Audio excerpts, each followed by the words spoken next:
Chief justice قاضی فائز عیسیٰ صاحب کے لیے کس نوعیت کی خوشخبری آئی؟ پاکستان کی آبادی کی 60% جو یوتھ ہے اس نے کس چیز کے اوپر جو ہے وہ قبضہ کر لیا؟ 9 مئی ابھی زندہ ہے اور اس سلسلے میں اسٹیبلشمنٹ نے کس کے ذریعے کیسا پیغام پہنچایا؟ پاکستان دنیا کا واحد ملک ہے جو سورج نکلنے اور سورج کی جو کرنیں ہیں اس کو اگر کسی نے اپنے جسم کے اوپر ان کا فائدہ لے لیا تو اس کے اوپر بھی جو ہے وہ ٹیکس لگے گا۔ اس کے علاوہ اور بے شمار جو امپورٹنٹ خبریں ہیں آج کے پروگرام میں ان پر بات کریں گے۔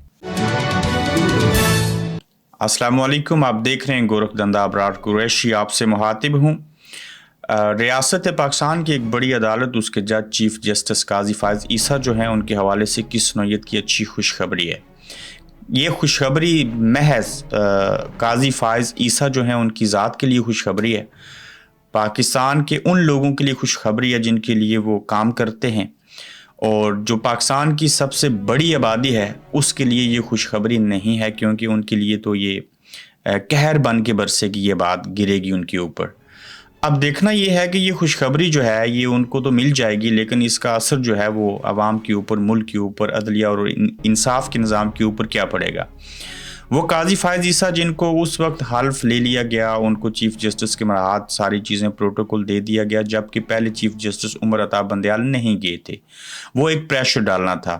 جو جوائنٹ سیشن تھا پارلیمنٹ کا اور سینٹ کا، اس میں بھی وہ چلے گئے، اور پھر جب انہوں نے فیصلے کیے تو کہتے ہیں کہ جج نہیں ان کے فیصلے بولتے ہیں، لیکن یہاں فیصلے نہ بولے بلکہ جج سب بولتے رہے، اور ان کی ہمیشہ سے اتنے باتونی ہیں کہ وہ وکلا کو کم بحث کرنے دیتے ہیں اور خود جو ہے وہ بحث زیادہ کرتے ہیں۔ تو اس میں دیکھنا پڑے گا کہ جو قاضی فائز عیسیٰ صاحب اتنے باتونی ہیں، انصاف بھی نہیں کر رہے اور ایک مخصوص پارٹی جو ہے اس کو لے کے آگے بڑھ رہے ہیں، تو ایسی صورتحال میں جو خط لکھا تھا عمران خان صاحب نے کہ قاضی فائز عیسیٰ صاحب مجھے اور ہمیں یہ بتائیے کہ کیا آپ ایکسٹینشن لے رہے ہیں یا نہیں لے رہے، وہ بتایا تھا کہ خط تو پہنچ جائے گا لیکن قاضی صاحب نہ پڑھیں گے نہ اس کا جواب دیں گے، پڑھ لیا تو جواب وہ دینا مناسب نہیں سمجھیں گے۔ خوشخبری یہ ہے کہ قاضی فائز عیسیٰ صاحب جو ہیں ان کی ایکسٹینشن کی بات ہو رہی تھی، اور ایک بڑے اہم سمجھدار بندے نے کہہ دیا اگر آپ مجھ سے ایسی بات پوچھتے ہیں تو میں آپ کو بتا دیتا ہوں کہ قاضی فائز عیسیٰ صاحب کو ایکسٹینشن جو ہے وہ ملے گی، اور یہ ان کے لیے ایک بڑی خوشخبری ہے اور یہ گواہی ہے۔ کیوں؟ مراعات بڑھیں گی، تنخواہ ملتی رہے گی، انصاف وہ کریں نہ کریں وہ اس منصب کے اوپر فائز رہیں گے، اور ان کی مدت ملازمت جو ہے اس میں توسیع کر دی جائے گی۔ اس حوالے سے عرفان قادر کی چیف جسٹس کی مدت ملازمت میں توسیع کی تصدیق اگر مجھ سے یہ سوالات پوچھے جائیں کہ چیف جسٹس کی مدت ملازمت میں توسیع ہونی چاہیے، ہو سکتی ہے اور کیا ایسا ہونے والا ہے، تو ان تینوں سوالوں کا جواب ہاں میں ہوگا، یس میں ہوگا۔ تو بالکل جی، ان کی جو توسیع ہے مدت ملازمت میں وہ ہر صورت ہوگی۔ تو اب دیکھنا یہ ہے کہ یہ کب چیز ہو جائے گی اور اس کے اوپر احتجاج ہوگا نہیں ہوگا، ہونے سے پہلے احتجاج پاکستان تحریک انصاف کرے گی یا نہیں کرے گی۔ تاہم قاضی فائز عیسیٰ صاحب اگر چیف جسٹس رہے تو پھر یہ سمجھ لیجئے کہ عمران خان صاحب، پی ٹی آئی اور ان سب لوگوں کی جو ہے وہ خیر نہیں ہے، لیکن یہ عوامی طاقت کے بل بوتے کے اوپر ڈیل نہ کر کے، سٹینڈ لے کے، قیام کر کے وہ اپنی چیزیں منوا لیں گے۔ احتجاج تو ملک کے اندر گزشتہ روز بھی ریلیز ہوئی، ساری چیزیں ہوئی، تو وہ چیزیں آگے بڑھیں گی۔ پھر میں یہ نقطہ یہاں ڈسکس کر لوں، پھر میں اور پولیٹیکل اور اہم خبروں کے اوپر آتا ہوں کہ جو سورج کی کرنیں ہیں، جو سورج نکلتا ہے، جو دھوپ لگتی ہے، جو روشنی ہوتی ہے، اس کے اوپر بھی پاکستان کی حکومت اتنی مجبور لاچار ہو چکی ہے، ایسے حالات آ چکے ہیں، ایسے معاہدے ان کے آڑے آ گئے ہیں، آئی ایم ایف کو پیسے دینے ہیں، تو یہ عوام کے اوپر جو دھوپ کی کرنیں پڑیں گی اس کے اوپر بھی ٹیکس لگائیں گے۔ یہ میں ایسے ہی کوئی کہاوت نہیں بیان کر رہا، میں پریکٹیکلی آپ کو چیز بتا رہا ہوں۔ میں پہلے زبانی بتا دیتا ہوں سسٹم کو سمجھانے کے لیے، چونکہ میں برطانیہ کے اندر یہ چیز ہر جگہ پہ دیکھ رہا ہوں، یہ کام جو پاکستان میں ہو رہا ہے وہ انگلینڈ میں بھی ہوا، لیکن مختلف چیز کیا ہے اس کے اندر۔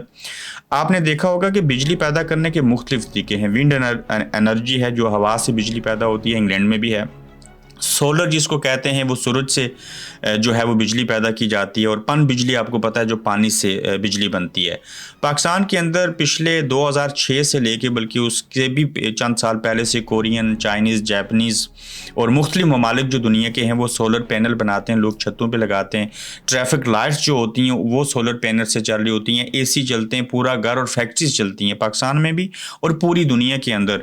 अब इंग्लैंड के अंदर अगर कोई सोलर पैनल लगाए तो हुकूमत ने ग्रांट रखी थी कि हम उसमें आपको 50% या 25% हम आपको लोन देंगे, विदाउट इंटरेस्ट होगा, उसके ऊपर सूद नहीं होगा। तो लिहाजा आप ये सोलर पैनल लगवाएं, एनर्जी को बचाएं और सोर्सेज पैदा किए जाएं। जैसे हुकूमत विंड एनर्जी खुद पैदा करती है, पन बिजली है, उसका खर्चा है कि आबादी बढ़ रही है, तो सोलर पैनल लोग घरों पर लगा लें, उनका बिजली बिल एक तो सस्ती बिजली पड़ेगी, वन टाइम इन्वेस्टमेंट है, तो उसके ऊपर टैक्स लेने के बजाय उल्टा उनकी हुकूमत जो है वो मदद करती है। पाकिस्तान में क्या हुआ कि जो लोग सोलर पैनल लगवा रहे हैं घरों के ऊपर, कारोबार जो है वहाँ पे, फैक्ट्रीज में, और जिस जगह के ऊपर, इवन वो पेट्रोल पंप क्यों ना हो, हुकूमत ने ये फैसला किया है कि वो तवानाई के हवाले से जो वजारत है उसने, कि हम सोलर पैनल लगाने के ऊपर भी 15,000, 5,000, 1,000 रेशो देकर उसके मुताबिक टैक्स लगाएंगे। अब अगर एक शख्स ने बिजली का कनेक्शन मुनक़ता करवा दिया, या कनेक्शन है लेकिन वो इतनी बिजली इस्तेमाल नहीं करता, तो वो सोलर पैनल लगाकर मुल्क के ऊपर बोझ जो है उसको कम करने की कोशिश कर रहा है, उसका मुतबादल तलाश कर रहा है। तो हुकूमत अगर उसकी मदद नहीं कर रही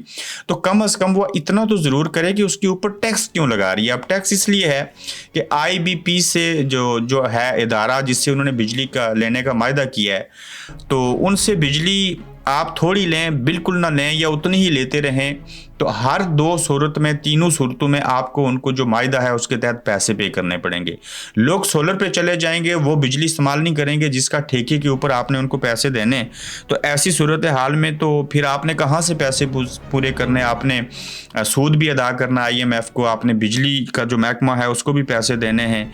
तो ऐसे हालात को सामने रखते हुए इन्होंने क्या किया है कि central power purchasing agency CPPA ने हुकूमत को कमर्शियल या घरेलू सतह पर जो सोलर सिस्टम लगाने वालों पर टैक्स आयद करने की तजवीज़ है, वो उसकी समरी देते हुए वजारत बिजली को वो समरी अरसाल कर दी है। और वजारत तवानाई के ज़राए का कहना है कि CPPA ने हुकूमत को तजवीज़ दी है कि सोलर सिस्टम लगाने वालों से फ़ी किलोवाट 2,000 रुपये टैक्स वसूल किया जाए। इम्कान है कि हुकूमत 12 किलोवाट को सोलर सिस्टम लगाने वालों पर 2,000 रुपये फ़ी किलोवाट टैक्स आयद कर देगी। इस तरह घरों में या कमर्शियल सतह के ऊपर 12 किलोवाट का सोलर सिस्टम लगाने वालों से माहाना 24,000 रुपये टैक्स की मद में वसूल किए जाएंगे। और CPA की इस समरी को मंजूरी के लिए पावर डिवीजन में वज़ीर-ए-आज़म को अरसाल कर दिया गया है। इसके ऊपर आवाम को ज़रूर एहतजाज करना चाहिए। लंबी चौड़ी कहानी है, लेकिन इस सब को पढ़ने के बजाय बिजली इस्तेमाल करो, सूरज की रोशनी और टैक्स दो। हुकूमत को ये सवाल पूछ रहे हैं अवाम, और क्यों टैक्स दिया जाए? तो मैंने आपको सिंपल बता दिया ये पूरी कहानी पढ़ने के बजाय कि इसके बिहाइंड जो वजह है वो क्या है। आप स्याह और सफ़ेद नहीं देखा जाएगा। इस्टेब्लिशमेंट और 9 मई अभी ज़िंदा है। इस्टेब्लिशमेंट ने अपने नुमाइंदे के ज़रिए जो पैगाम भेज दिया है, और वो पैगाम क्या है? वो कहते हैं कि 9 मई के वाक़यात में मुलव्वस अफराद की बख्शिश किसी सूरत नहीं हो सकती। इनमें अगर अब भी दम हम है तो इस्लामाबाद आएँ। वो जो अली अमीन गंडापुर ने कहा था कि हम इस्लामाबाद आएंगे और इमरान खान को ले जाएंगे पश्तून, इस्लामाबाद आए और रियासत से टक्कर नहीं ली जा सकती। इंसाफ का वो दिन जल्द आने वाला है जब स्याह और सफ़ेद नहीं देखा जाएगा। फैसल वाडा, अगर फैसल वाडा ये कह रहे हैं तो वो तर्जमान है पाकिस्तान इस्टेब्लिशमेंट के, मिलिट्री इस्टेब्लिशमेंट के। तो उनके बकौल के 9 मई ज़िंदा है और इसके लोग जो हैं वो नहीं बचेंगे। तो क्यों रखा है इनको जेलों में? क्यों अदालतें ज़मानतें देती हैं? क्यों ज़मानत हो जाने के बाद उनको आप रिहा नहीं करते? ये 9 मई का अभी 2 हफ्ते के बाद 9 मई फिर से 1 साल हो जाएगा। उसकी सेलिब्रेशन करें, सोग मनाएं, जो मर्ज़ी करें। आपने इसकी तहकीकात क्यों नहीं करवाई? तहकीकात अगर हो जाए और उसमें जो ज़िम्मेदार ठहरें, आप उनको सज़ा क्यों नहीं देते? इनको उम्र कैद और फांसी की सज़ा क्यों नहीं देते? इनको कोड़े क्यों नहीं मारे जाते? क्या 9 मई की सज़ा स्याह और सफ़ेद ये है और अब भी 9 मई ज़िंदा है और आप उसके ऊपर मातम करना चाहते हैं या जो भी चीज़ें हैं? तो इसकी तहकीकात करवा के सजाएं दें, बजाय इसके कि 9 मई को आप PTI को कुचलने के लिए इस्तेमाल करें और जो इमरान खान को छोड़ दे, उसके खिलाफ बोले, जो इस्तेकाम पाकिस्तान पार्टी में या किसी और जमात में चला जाए, तो आप उसको कहें कि 9 मई ख़त्म हो गया। 9 मई लोगों को ऊपर जो केसेस बने, जो चीज़ें हुई थी, आपने तो उनको टिकट देने दिए, तो क्यों ऐसे किया था? तो 9 मई ज़िंदा नहीं है, 9 मई मर चुका माजरत के साथ। अब इसके ऊपर मज़ीद इसमें इतनी जान नहीं है, इसको ऑक्सीजन भी लगा लें तो ये सांसें नहीं पकड़ेगा। ये मर चुका है, ये दफन हो चुका है। अब इससे बाहर निकलिए, आगे बढ़िए। ये 9 मई तो सानिया मॉडल टाउन से भी नीचे रहा। तो बहरहाल वो लंबी बहस है, सानिया मॉडल टाउन किसने करवाया था, क्यों किया था, किस तरह से नवाज शरीफ को उसमें फंसाना था। वो मर गया गुल्लू भट्ट, हमने उसका इंटरव्यू भी किया था, तो उसने हमारे इंटरव्यू में बता दिया था मॉडल टाउन करवाया गया था ताकतों ने किया था, हम उसमें शामिल थे। वो नवाज शरीफ को सबको एक जाल था, बुना गया था। वो आज भी देखें तकरीबन 4 मिलियन लोगों ने वो गुल्लू भट्ट का इंटरव्यू जो हमने आज से 3 साल पहले किया था, जिसमें उन्होंने इंकशाफ किया था, मरने से पहले वो उनका इंटरव्यू था, तो हमने उसमें चीज़ें बयान कर दी थी। ताकतवरों के लिए एक बड़ा टारगेट क्या है और सबसे बड़ी परेशानी क्या है, और मुल्क की 24 करोड़ आबादी में से तकरीबन 14 करोड़ की जो आबादी है उसने किस चीज़ के ऊपर कब्जा कर लिया है। मिसाल के तौर के ऊपर जो पाकिस्तानी यूथ है, जो शौर वाले हैं, पढ़े लिखे नौजवान हैं, उन्होंने किस चीज़ के ऊपर कब्जा किया है और वो कब्जे के बाद परेशानी क्या है, इसमें एक बड़ा मसला है। और ताकतवरों के लिए एक बहुत बड़ा टारगेट है। वो जो टारगेट उन्होंने सेट किया वो ये है कि बड़ी परेशानी ये है कि यूथ को कैसे गुमराह किया जाए, उनके दिमागों के अंदर फतूर भरा जाए, कोई ऐसी चिप डाली जाए वो पीटीआई के बजाय नून लीग को, इस्टेब्लिशमेंट को, फौज को, पीपल्स पार्टी को, एमक्यूएम को, जो उनकी चाहने वाली जमातें हैं उनको वो पसंद कर लें। ये टीवी देखते नहीं हैं और सोशल मीडिया पर उनका कब्जा है, ये कह रहे हैं। तो भाईजान, जब लोग पढ़ लिख जाएं, उनको शऊर आ जाए, उनके नौकर चाकर और चपलूसी करने वाले उनके साथ ना हों, वो आज़ाद लोग हों, अपनी मर्जी से सोचते हों, अपनी मर्जी से फैसले करते हों, तालीम उनके पास हो, उनका विजन ये हो कि उनकी सोच का म्यार मैं आपको बताता हूँ, जो यूथ है वो ऐसे सोचती है। और पढ़े लिखे इंटेलेक्चुअल किस्म के जो लोग होते हैं, मैं उनसे अगर सवाल पूछूँ ना कि आप कौन हैं, कहाँ रहते हैं, क्या करते हैं, तो वो ये नहीं सोचेंगे मैं किसी मंडी बावलदीन में, लाहौर में, KPK में, गिलगित बल्तिस्तान में, कश्मीर की किसी देहात में हूँ। वो ये जवाब देंगे कि मैं पूरी दुनिया के अंदर रहता हूँ, अल्लाह ने मुझे अशरफुल मखलूकात इंसान बना के भेजा, ये पूरी दुनिया मेरे लिए बनाई। कुरान ने कहा जाओ देखो मेरे लिए ख़जाने जो मैंने पैदा किए हैं उनको तलाश करो, दुनिया घूमो, आप गौर व फिक्र करो और तदब्बर करो। तो आप लोग तो अपने साथ नौकर रखते हैं, चाकर रखते हैं, चपलूसी करने वाले रखते हैं, एक ही गर्दाब के गिर कोल्लू के बैल की तरह चक्कर लगाते रहते हैं। तो इस वजह से आपको वो शऊर और समझ नहीं आ रही, जिस शऊर और समझ को आप रोकना चाहते हैं और यूथ को आप लगता है कि उन्होंने कब्जा कर लिया, लगता नहीं, ये हकीकत है। तो यूथ को इस सोशल मीडिया ने जो है वो अवेयरनेस दी है और सोशल मीडिया के ज़रिए ये एक वॉर है। मैं कहता हूं कि इस दौर के अंदर आपको किसी बंदूक की, किसी शय की ज़रूरत नहीं है, इसी के ज़रिए जंगें लड़ी जाती हैं। अब सोशल मीडिया क्या है? सिंपली किसी अंग्रेज़ ने इसलिए बनाया था कि लोग अपने जज्बात, तासरात, अपनी चीज़ों को वहाँ पे बयान करें और दूसरे की जो इन्फॉर्मेशन है वो उन तक पहुँचे और उससे कुछ अखज़ करें। यानी कि ये तबादला ख्याल करने का एक प्लेटफार्म है, एक दूसरे के साथ अपनी सोच, नज़रियात और चीज़ों को शेयर करने का एक ज़रिया है। तो इसी के ऊपर उन्होंने कब्ज़ा कर लिया है। मिसाल के तौर के ऊपर मुझे किसी शख्स को मिलना हो तो मैं उसकी फेसबुक, ट्विटर और उन चीज़ों को विजिट कर लेता हूँ। मैं पहली 5, 6, 4, 2, 1 पोस्टें उसकी देखूंगा तो मुझे समझ आ जाएगी, मैं उसके बारे में माइंडसेट बना लूँगा। मैं अपनी मिसाल दे रहा हूँ कि ये बंदा कैसा है और किस नौयत का। मुझे को फेसबुक पे फ्रेंड रिक्वेस्ट भेजे, सबसे पहले मैं देखूंगा उसकी चीज़ें कि वो किस नौयत का, अगर उसने उसको किस तरह से पोर्ट्रे किया, अपने आप को लिखता क्या है, फ़ोटो कैसे लगाए उसने, किस तरह की चीज़ें शेयर की, तो क्या मैं उसके साथ मुताबिकत रखता हूँ, तो उससे हम चीज़ों का अंदाज़ा लगा लेते हैं। तो इसी तरह से आपने भी अंदाज़ा लगा लिया कि सोशल मीडिया के ऊपर यूथ का कब्जा है, तो यूथ से कैसे जान छुड़ानी है। अब वो टीवी क्यों देखें, उसके ऊपर तो इमरान खान नहीं आता।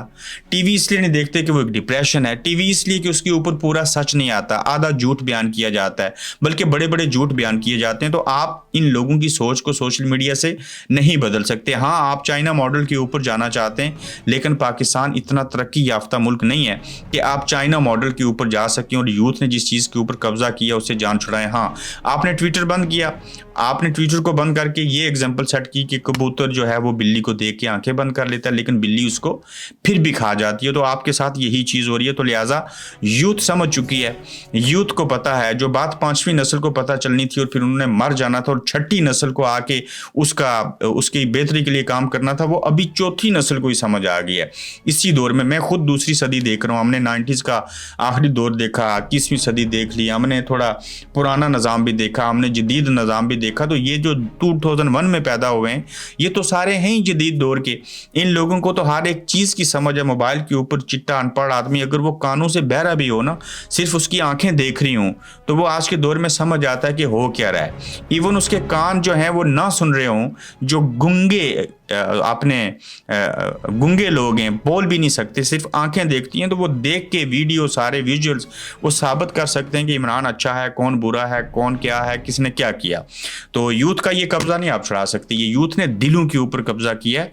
यूथ ने जो है वो सोशल मीडिया के ऊपर सिर्फ कब्जा नहीं किया, तो किसी के दिल में जगह बनाने के लिए आपको अपना दिल, दिमाग, سوچ, الفاظ, جملے بڑے کرنے پڑتے ہیں, کند ذہن نہیں بننا پڑتا, اس میں چاپلوسی نہیں ہوتی, اس میں منافقت نہیں ہوتی, اس میں حسد نہیں ہوتی, اس میں بڑے ظرف کا مظاہرہ کرنا پڑتا ہے. اب دیکھیے کہ نون لیگ خطرے میں پڑ گئی, اور کیا ہوا, نون لیگ کو ایک بہت بڑا خطرہ ہے اور بڑی فکر لاحق ہوئی. نون لیگ سوچ رہی ہے کہ ایسے ہی چلتا رہا یہ سارا نظام تو اس سارے عالم میں, اس سارے گورکھ دندا میں کیا ہوگا, پی ٹی آئی اور پیپلز پارٹی کو بہت فائدہ ہوگا, لیکن ہمیں نقصان ہوگا. جس دن اسٹیبلشمنٹ نے ہمارے پیچھے سے ہاتھ کھینچ لیا یا ہمارے سر کے اوپر سے دست شفقت جو ہے وہ رکھنا چھوڑ دیا, ہم زیرو ہو جائیں گے. یہ نجم سیٹھی صاحب نے انکشاف کیا ہے, اور یہ نجم سیٹھی صاحب کہیں یا نہ کہیں, یہ ایک ریالٹی ہے, یہ ایک حقیقت ہے کہ اب تک وہ اسٹیبلشمنٹ کے سہارے ہی چل رہے ہیں.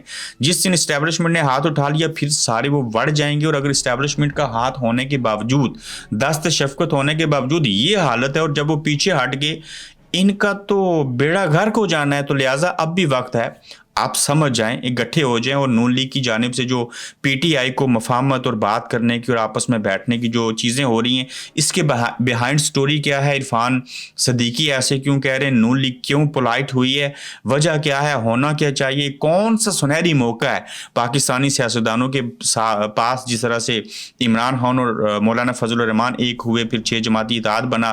اب یہ پیپلز پارٹی اور نون لیگ اس سے الگ کیوں ہوئی, یہ سارے ایک ہو جائیں اور اسٹیبلشمنٹ کا کیسے مقابلہ کر سکتے ہیں. بہت اچھا موقع ہے, لیکن یہ ایسے کیوں نہیں ہو پا رہا, ایسے کیسے ہو سکتا ہے, اگر ایسے ہو جائے تو پھر کیا ہوگا. میں کوشش کروں گا کہ آج کے دوسرے ایپیسوڈ میں اس کے اوپر بڑی مفصل بات کی جائے کہ پاکستان ایک ایسی نہج کے اوپر کھڑا ہے جہاں سے اگر ایک فیصلہ کر لیا جائے, نیت اور ارادے ٹھیک کر لیے جائیں, جمہوریت, ملک, قوم اور مذہب کی خاطر آپ اکٹھے ہو جائیں, تو دنیا کی کوئی طاقت, کوئی پاکستانی ملٹری اسٹیبلشمنٹ نہ کوئی مداخلت کرے گی, نہ آپ اس کو کرنے دیں گے, اور حالات بہت اچھے ہو سکتے ہیں. اپنا خیال رکھیے گا, یوٹیوب چینل کو سبسکرائب کیجیے گا, لائک کیا کریں, کمنٹ کیا کریں, شیئر کیا کریں, تو انشاءاللہ جلد آپ سے دوبارہ ملاقات ہوگی. آپ دیکھ رہے ہیں گورکھ دھندا ابرار قریشی کے ساتھ.